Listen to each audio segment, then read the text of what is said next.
it's a massive card. I don't know what your slate looks like. I've actually got a pretty small one for today, to be honest, given the number of games. I've just got the 2 bets. I'll run through my 2 really quickly because they won't take too long. But I'm on Detroit, Toronto under 226. That's currently at 224, I believe. 223.5 in some places. It might bump back up if Toronto get Gary Trent Jr. in, Scotty Barnes in, Precious Achiuwa in. Maybe it gets back to this number. But I still have it at 222 personally, so I still have a little bit of value on the under there. I don't think we get a back and forth game here. We obviously know that Dwayne Casey seems to coach his guys very well in this matchup for reasons I guess we could speculate on. But do you have any position on this game, or do you see it differently to what I've got? No, I actually had it at 223. I was eyeing the under. I didn't get there with the under, but I was either looking at the under or a Pistons team total under. That seems to be a profitable proposition here since they've shut Bogdanovic down for the season. There's just no one to score for them. So yeah, exactly. Especially, like we said earlier, especially on the road. These bad teams on the road, they're not going to produce a whole lot offensively and scoring-wise. The only other one I've got for today is a really uncomfortable position. It's my big position as well, just to make it even better. Phoenix, Sacramento under 239.5. That is brave. You're brave. That is still sitting at 239.5 at the moment across the board. I think it probably comes down maybe a point or two by tip-off, but largely, I still have Sacramento's offense due for some regression. We've seen a little bit of it, but I do think it cools off a tad more towards the mean. They've been overperforming even their season metrics, which are obviously the best in the league in that regard. Phoenix's offenses just look really stale without DeAndre Ayton there, obviously without Kevin Durant. But when you don't have Ayton as well, it makes it really tough in terms of what CP3 and Booker can create in half-court sets without his pick-and-roll action. Bismack Biyombo, Jock Landale, not anywhere near the level of threat, especially vertical threat, that Ayton poses there. So their offense has been terrible lately. I think it still projects to be below league average until they at least get Ayton back. Their defense is still steady enough. And ultimately, I think as well, just from a pace projection standpoint, Chris Paul being able to kind of captain the ship a little bit in a game like this, understanding that you don't want to get in a shootout with Sacramento. You want to try and control pace as much as possible here. They've got another game on deck tomorrow as well. So the last thing they want to be doing is running the floor, especially given that they are already shorthanded. So for me, I came out at sort of 233. So I was well below market here in terms of my projections at fair price, but it's not going to be comfortable. I mean, there's every chance that, we get 3 really good quarters, but then we get like an 84-point quarter that completely just blows this thing up, because that's just how these teams play. But what about you on this game? Have you got anything, or are you just staying away from it? Yeah, I looked at my numbers just now, and I'm around 234 there, and I completely agree about Bismack Biyombo. Every time I see him as a starting center, I'm thinking offense down, defense up, pace slower. And you make a great point about Chris Paul slowing down the pace, not wanting to get into a running against the Kings. So no, I think you make a really great case for the under there. I do see that 84-point quarter potentially happen in the second quarter when they sit Bismack Biyombo. They off the court, and exactly. They'll put like Torrey Craig at the 5, and next thing you know, we've just got a track meet of the game. Yeah, exactly. Yeah. So no, but I'm with you. My numbers agree with you. I think they're just bookmakers are forcing bettors to pay a premium to bet on the over here for these Kings games, since they've been hitting at such a high rate. And so have the Suns. Even though Ayton has been out from a over under standpoint, they have been still have been hitting. But no, I agree with your assessment of the game. That's all I've got, actually. Just those 2 games on this big slate. I haven't bet anything else. The only thing I'm eyeing, I might grab position on the 76ers. I think Embiid's going to go. I kind of want confirmation on that, though, before I pull the trigger, because otherwise I don't think they're a prayer of staying inside this number, because that's the one matchup, obviously, that the Warriors are going to struggle with immensely. But even if Harden sits, if Embiid goes, catching a 5 is just too many points. With Harden and Embiid in, I basically make this close to a pick. I think I had Warriors -0.5, -1 off my numbers. So I'm more than happy to grab a couple of possessions essentially here with the 76ers. That's the only one I'm eyeing off. Have you got anything in that game already, or are you staying away from it? No, I'm staying away from it. Those are one of the ones where the line was way off my projections. That I was just going to wait for the announcements on whether or not Embiid and Harden are going to play. Have they announced Harden out yet?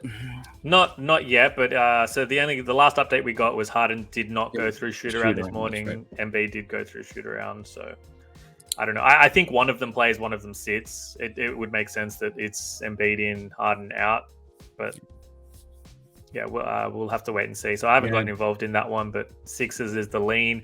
What are the bets you've made for today, my man?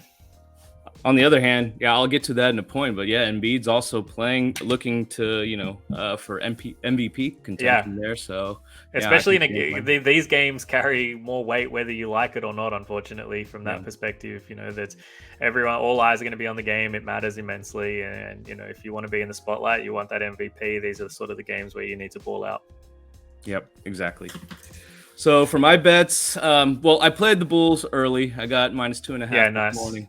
Yeah, the line has moved to -4.5. I just seen this play out as an excellent bounce back spot for the Bulls after getting walloped by the Sixers. I see it as a letdown spot for the Blazers after the big win against the Jazz.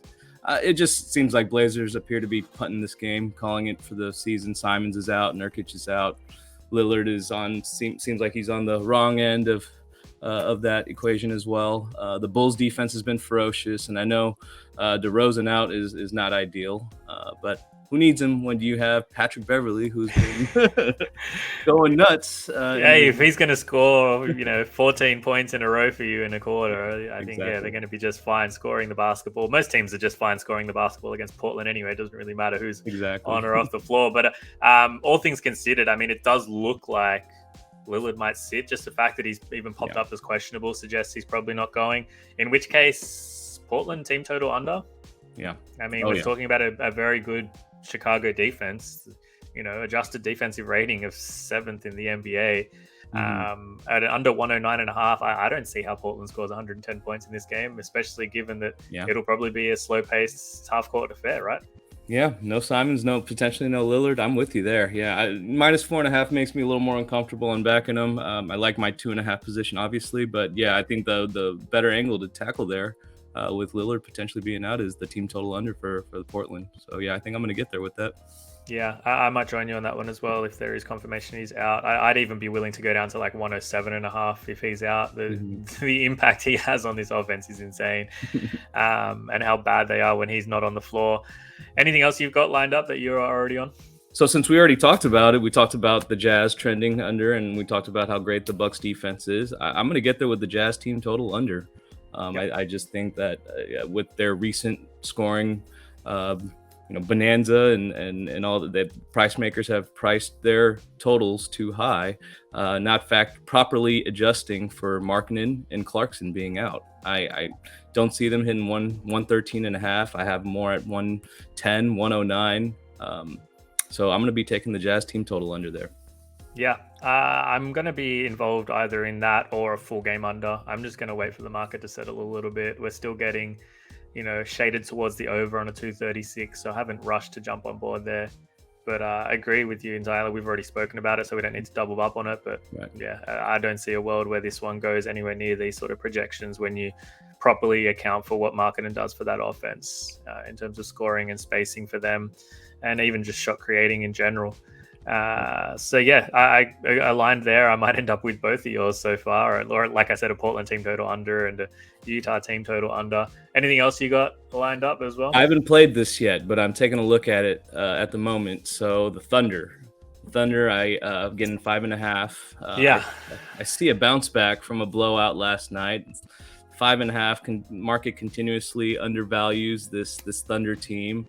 I feel that in these back-to-back spots, the market overcompensates for that. I agree. Yeah. But the Thunder are a young team. They've got, young legs. I don't think they'll be as affected by the fatigue as other teams will be. And, I'm a big user of the SDQL, sports data query language. Yep. And I've done research over the years. And my research shows that in back-to-back games where they played 3 games in 4 nights and they're on the road, seems like a no-brainer spot to fade. It's much better to fade when the team is off a win and there's this letdown component. But when they're off a loss, they tend to do pretty well against the spread the next game. So I've got some trends and some systems that point to the Thunder. My numbers like the Thunder, albeit not. I think the line's pretty close on with the situational adjustment in mind. I have it around Thunder +4. So I'm at Thunder +4 as well. Yeah, I'm at Thunder +4 as well, and I still don't know what this market's going to do, to be honest. We have SGA was now questionable, but D'Angelo Russell's now questionable, I believe, as well. So if D'Lo's out, I mean, even if SGA's out, but if D'Angelo Russell's out, I think it matters more to the Lakers just because of how thin they are outside of him in terms of actual, true shot creating and shot making quality. It's just going to be Anthony Davis on his own. And while he does have an absolute mismatch inside, I think we can safely say that we can rely on the Thunder as a whole to be a little bit friskier and more reliable on the offensive end of the floor and even on defense as well. So, yeah, that's a game I'm going to be keeping a very close eye on to see what the market does as well before we get involved in some way there. The Thunder, I don't know what they have to do to get market respect, to be honest. It's just insane. I mean, they're they're plus 60% on the season, ATS as it is, and yet we still keep having them priced as if they are, a below mid-average team. Yeah, they must be obsessed with just like the name, the brand names. There's no superstars on that team. SGA is close, but yeah, that must be it. It's almost like a reluctance to accept that maybe they're better than what their rating is. It's almost like they're pricing them for regression towards some sort of mean that doesn't exist. Right. Yeah. I see the same for the Orlando Magic market. The books constantly undervalue that team. They've been really well against the spread, and then both teams are fun to watch, have a bright future ahead of them. So exactly. It's been fun watching their growth this year.